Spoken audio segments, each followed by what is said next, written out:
Hey, it's Chris with Shadetree America. I'm working on a 2007, I think it is, Hyundai Veracruz, and with the rear brakes. The driver's side inboard pad was just wore down to metal, ruined the rotor. Put the brakes on there and stuff. Everything worked fine. The caliper slides. This is actually on the passenger side. This is where I wanted to show you.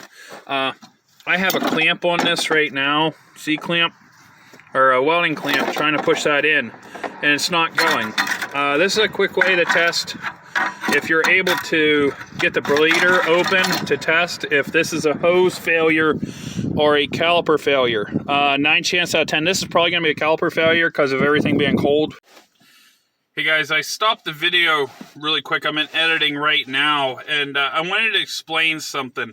The reason why I said about the caliper with the hose and everything and it's cold is sometimes you get it to where, in this case that you'll see with this caliper, it acts up all the time. You can tell it's something that's tried and true. Sometimes you have brake hoses that act as what they call check valves, where it flows only one way and it keeps pressure on all the time and it just burns your pads up. Or it just acts like a boat anchor, literally, or you're running with your brake on all the time, is basically what's happening. Well, what I'm trying to explain is, with the hose, sometimes when it's hot out, or only in heat, is when it acts up. When it cools off, everything works perfectly fine. When it heats up, everything expands and it doesn't move around properly. So that's why I said that. Why I said being cold, I didn't expect it, because a lot of times you're only going to catch that stuff and diagnose it when it's hot. This is something, this vehicle, and like I said, I'm in post-production, I guess. I'm in editing right now. This vehicle has had issues in the past with the braking, and I believe I may have mentioned it, or I'm going to mention it, that I've already dealt with the front before. So this is something that was an ongoing issue.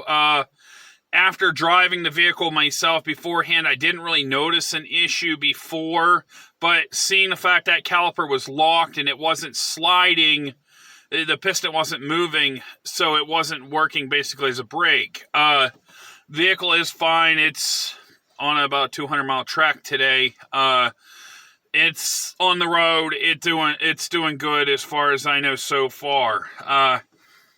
So yeah, basically that's what I was trying. I'm just stopping to explain that. So you're seeing where I'm testing that. Whenever you compress that, and if that bleeder does not open up, there's always the possibility that you can crack at the banjo bolt where that hooks. If that caliper does not compress, you know that you have an internal with all the lines, any way that there's fluid gonna come in there, you know that there's an issue with the caliper. It's not moving back and forth. So basically, I just want to stop really quick, explain that, so somebody might not understand right. But that is one of the ways that mechanics in the automotive field do diagnose situation. That's actually one of the main ones. Another thing is you don't have to pull the piston or the caliper off. You have a large enough C-clamp that you would compress that on there. The way I did it, I didn't have the big C-clamp with me. It was at my house with the tools in the toolbox. So I wasn't expecting to go as far as I did, but thankfully I had stuff there to do it. So with that being said, I'm going to let you guys get back to watching it, and I may interrupt again, I may not. So you guys have a good one. Also, one more thing to add, we were able to get a new caliper and a new bracket and everything. So it does have brand new brake pads, caliper, and rotors on the back of the vehicle. So the vehicle doesn't have old parts or anything like that. I didn't let it go out with a bad caliper. Fortunately, we were able to get one that day. So I'm gonna stop interacting here and let you guys watch. But I'm not 100% sure, and I'm gonna test this because there's no way of knowing without trying. You could guess. I mean, you could put $100 in there, throw the parts can and shoot it at it. But this is what a tried and true mechanical test would be. First, put pressure on the piston. This is what I have with the clamp. And next is to open up the bleeder if the bleeder will go. And what you want to do is open up that bleeder, and it's open right now. You can see where the fluid's coming out. If that piston does compress with that bleeder being open, you know it's a hose issue. If it does not, in this case, nothing's shooting out. I'm almost guaranteeing this caliper is what is suspect. As you can tell, I'm putting pressure on it. It's not moving. The piston's not moving. I'll put a little bit more pressure on it as well. And that caliper is not compressing.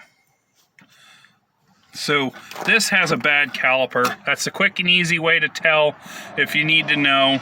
So with that being said, this vehicle will get a caliper as soon as possible. We're kind of in a rural area, so we're kind of away from the parts store. In with a Hyundai, a lot of times our parts stores have to order stuff in. So unfortunately, at this point in time, I'm going to have to put this back together.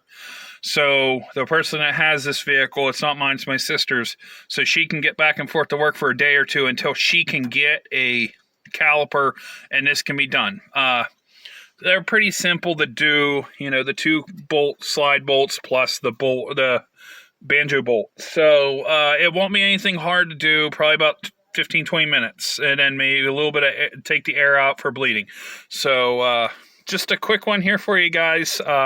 Just something that most mechanics, this is what mechanics do that a lot of times to diagnose whenever they're able to. So you guys have a good one. Hope this works out for you. God bless.